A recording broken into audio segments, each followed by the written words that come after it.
I caught my wife did it with my best friend. She even had the nerve to send me Bible verses on forgiveness.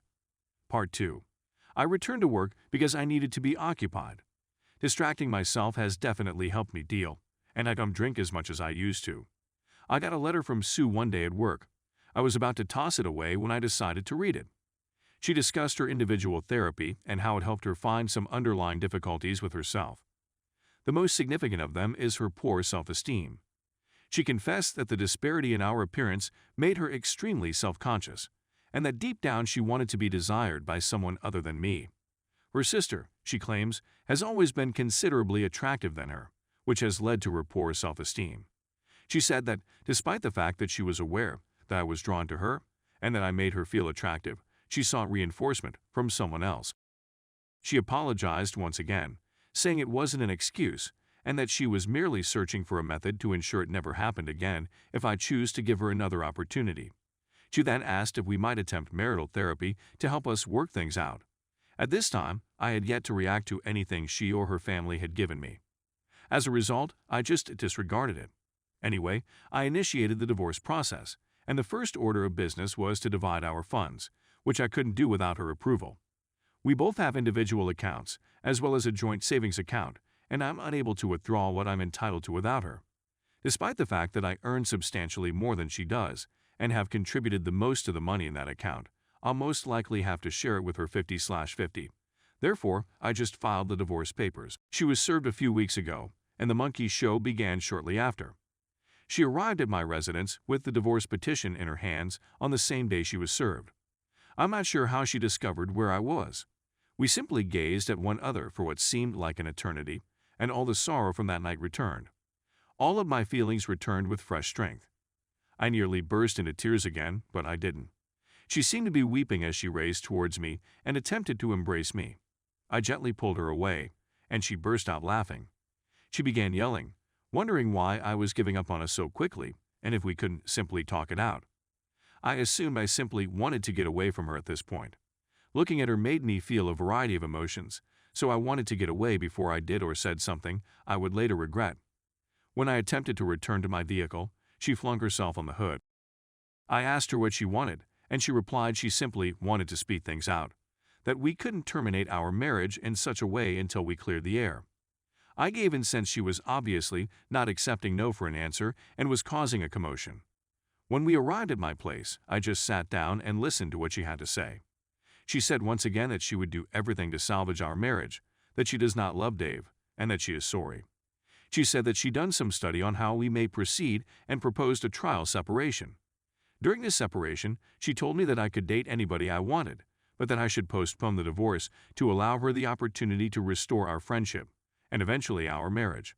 She proposed a one-sided open marriage in my favor, attempted to show me examples of other couples who had survived infidelity, and even recommended that we simply relocate to a new state or even a foreign country, just the two of us. That portion saddened me a little since we had spoken about relocating and raising a family not long before all of this occurred. When she was through, we simply sat there in quiet, staring at one another. I then inquired as to why. Why is he there? Why would she cheat on me with him and then return just after I caught her? When I posed these questions, she burst into tears. She said that she felt very bad even while doing the actions, but she didn't know how to stop. That she was so engrossed in the affair that he didn't consider the implications or what she would lose. She said that the therapy helped her understand that she would have cheated on me at some time, if not with Dave, then with someone else.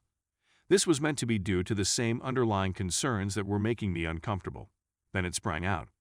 She stated she found out she was pregnant not long after I left and had an abortion since she didn't know who the father was. She said that if it was Dave's, there would be no possibility for reconciliation, and she felt compelled to do it. What I was hearing was unbelievable. I was taken aback, and she began pleading with me not to let this be the end of our relationship. I just got numb. I requested her to go, but she pleaded with me to remain. That we still needed to chat. All of this pleading was just frustrating, especially in light of the news I had just learned. When I asked her how far along she was when she found out she was pregnant, she responded she was just a few weeks. Then it dawned on me. Wait, you said in an email that you just began having sex with Dave approximately a week before I discovered it. Did you tell the truth? She gave a nod. She nodded, hiding her head.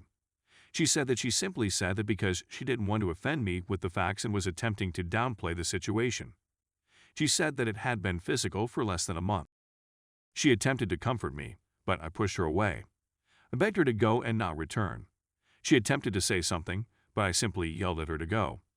She asked if we could chat after I digested everything, and I declined. I informed her that I had accepted a job in another state and would be relocating as soon as the divorce was finalized. In our state, there is a 2-month cool-off period after you file. I had previously intended to do this and was just finishing the details before resigning from my present position. At that moment, I had already given my employer notice. When she heard this, she burst into tears and pleaded once again. I told her she had to leave or I would call the cops. She grudgingly departed, and I sat on the floor, wondering where I had gone wrong. How did my marriage reach this position in such a short time? It simply didn't make sense to me. I was already very certain about the divorce, but after speaking with her, I was more certain than ever. Sue's repeated attempts to reach me were disregarded. However, a few days ago, on Thursday, I got a phone call from my mother informing me that Sue was in the hospital. She was reportedly hospitalized for medication misuse. Everything seemed like a nightmare. I'm still not sure how to comprehend it. What is the cause of all of this? Sue seemed to be okay when I saw her at the hospital, but she had been sent to a psychiatric unit. That's where things stand right now. I have no clue why she would do this, because the last time I saw her, she was sleeping. It aches because I still adore her, and I'm simply glad she's all right now. Given what's going on right now, I haven't been thinking about divorce. How do I even begin? There are definitely a lot of essential facts I'm leaving out, but included them would make this much too lengthy. I simply need advice on what I should do next. I was hoping that my previous update would be my final post on this subject, but here I am again. It's been roughly 8 months since my life devolved into a monkey show, and things are just getting worse. I won't go into depth, but I hope I can provide enough information to elicit some constructive input from you on here. You've been considerably more useful than you realize. Sue was in a severe mental condition the last time I blogged, but she recovered after some counseling. I was heartbroken for her, but I knew I couldn't remain. I know a lot of people have gotten through this type of situation, but I know how I feel.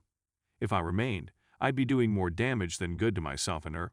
I'll never get over it, and I'm sure I'll be resentful for the rest of my life. We decided to split, but she insisted on keeping in touch, even if it was little. We split approximately a month ago after a rather straightforward divorce procedure. I relocated to the West Coast to start again, and things were finally looking up for me. But then I received another phone call from Sue's sister. Sue, to cut a long tale short, had a stroke. She is virtually entirely motionless on her left side and can hardly talk.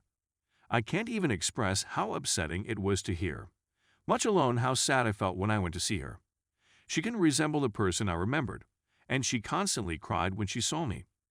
One of the most difficult aspects of this is that I can't help but feel responsible for what happened to her. People tell me it isn't, but I have a feeling it is. Even though her immediate family claims it isn't my fault, I detect some resentment from them whenever I communicate with them. When her aunt spotted me, she cursed me in front of everyone, and they all became quiet. They just instructed me to leave it alone and go about my business. Even though I wish I could simply go on, knowing how everything ended out still stings. I haven't spoken to Sue since she had the stroke, and her family won't allow me visit her because, supposedly, I stress her out. I don't even know the complete story since I don't have the legal right to know. I simply can't seem to get anything right. F me, I guess.